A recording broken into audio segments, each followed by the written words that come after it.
بسم اللہ الرحمن الرحیم۔ معاذ علی جمیل صاحب کی ویڈیو سے متعلق یہ سوال ہے کہ مولانا جو کچھ سنا رہے ہیں، جو واقعہ بتا رہے ہیں، یہ موجود بھی ہے یا نہیں؟ اگر موجود ہے تو اس کا حوالہ بتا دیا جائے کس کتاب کے اندر یہ موجود ہے۔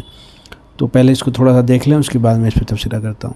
آپ کھانا کھا رہے ہیں، ایک طوائف گزری، اس نے آپ پر طنز کیا، کیسا نبی ہے جو اکیلے اکیلے روٹی کھاتا ہے، کسی کو پوچھتا ہی نہیں۔ آپ نے کہا بیٹھو تم بھی کھا لو، سامنے بٹھا لیا۔ وہ تو آپ کو خالی ٹانٹنگ کر رہی تھی، تو اس نے آپ کو مزید چڑھانے کے لیے کہا میں ایسے نہیں کھاؤں گی، جو تیرے منہ میں ہے نا وہ نکال کے مجھے کھلا۔ اس کے خیال تک اب یہ کہیں گے تم 2 لیٹر مارو تو باہر کٹو، یہ کہہ رہی میرے منہ کا کھلا، اور ہونا بھی یہی چاہیے کہ کیسی بدتمیز عورت ہے، کہہ رہی جو تیرے منہ میں مجھے نکال کے کھلا، پر میں اپنے نبی کے اخلاق پر قربان جاؤں۔ ہم نے کہا میں حاضر ہوں۔ وہ جو نوالات منہ میں تھا وہی آپ نے نکالا اور اپنے ہاتھوں سے اس کو منہ میں ڈال دیا۔ اور نبی کا لعاب جب کسی کے منہ میں جائے گا تو کی کرے گا؟ جو اللہ کے نبی کا لقمہ اس کے اندر گیا، اس نے ساتھ ہی کلمہ پڑھ لیا، اور مکے کی سب سے حیا والی خواتین میں اس کا شمار ہونے لگا۔ یہ میرے نبی کی زندگی ہے۔ تو مجھے یہ واقعہ ملا ہے جامع المسانید و سنن کے اندر، یہ علامہ ابن کثیر رحمۃ اللہ علیہ کی کتاب ہے، اور انہوں نے طبرانی کے حوالے سے اس کو نقل کیا ہے۔ تو حضرت امام طبرانی رحمۃ اللہ علیہ نے اس واقعے کو نقل فرمایا ہے المعجم الکبیر طبرانی کے اندر، حدیث نمبر ہے 7812۔ حضرت ابو امامہ باہلی رضی اللہ تعالیٰ عنہ اس کو روایت کرتے ہیں، ایسے ہی جیسے معاذ علی جمیل صاحب نے سنایا ہے کہ ایک عورت تھی، لوگوں کو لبھایا کرتی تھی، خراب عورت تھی، نبی اکرم صلی اللہ علیہ وسلم کے پاس سے گزری، آپ صلی اللہ علیہ وسلم سرید کھا رہے تھے تو کہنے لگی کہ انظروا الیہ یجلس کما یجلس العبد، کہ دیکھو اس کو ایسے بیٹھا ہے جیسے غلام بیٹھتا ہے اور کھا رہا ہے جیسے کہ غلام کھاتا ہے۔ نبی صلی اللہ علیہ وسلم نے فرمایا کہ کون ہوگا جو مجھ سے زیادہ عاجزی کرنے والا ہو، مجھ سے زیادہ بندگی کرنے والا اور کون ہو سکتا ہے؟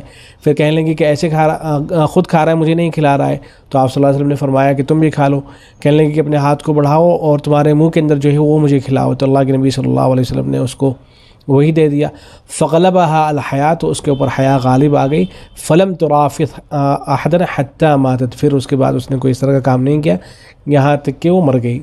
تو یہ واقعہ اسی طرح سے ہے، اور البتہ اہل علم نے اس کی صراحت کر رکھی ہے کہ اس کی سند صحیح نہیں ہے۔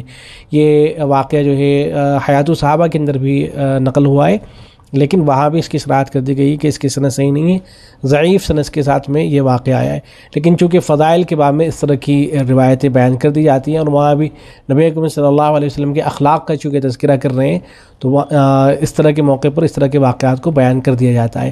البتہ اس واقعے کو بنیاد بنا کر کوئی اس طرح کی بات اس سے ثابت نہیں کی جا سکتی ہے کہ جو قرآن و سنت کے خلاف ہو۔ مثلا اس واقعے کو بنیاد بنا کر کوئی یہ کہنا شروع کر دے کہ اس زمانے کے اندر پردہ ہی نہیں ہوا کرتا تھا، اور نبی اکرم صلی اللہ علیہ وسلم کے پاس آ کر ایک عورت بیٹھ گئی تھی بغیر پردے کے، آپ صلی اللہ علیہ وسلم نے اس کو کھانا کھلا دیا، لہٰذا پردے کی ضرورت نہیں ہے، اس طرح کے واقعے کو بنیاد بنا کر یہ تقریر شروع کر دے تو اس کی تقریر کا کوئی اعتبار نہیں ہوگا، اور اس طرح کے مواقع پر اس روایت کو جو ہے مستدل نہیں بنایا جائے گا، اس لیے کہ پردہ تو قرآن مجید کی آیات اور دیگر روایات جو مستند ہیں ان سے ثابت ہے، لہذا جو بھی بات مستند روایتوں سے ثابت ہوگی اس کے برخلاف اس طرح کے کسی واقعے سے استدلال نہیں کیا جائے گا۔ امید ہے کہ بات ہوئی ہوگی۔ السلام علیکم ورحمۃ اللہ۔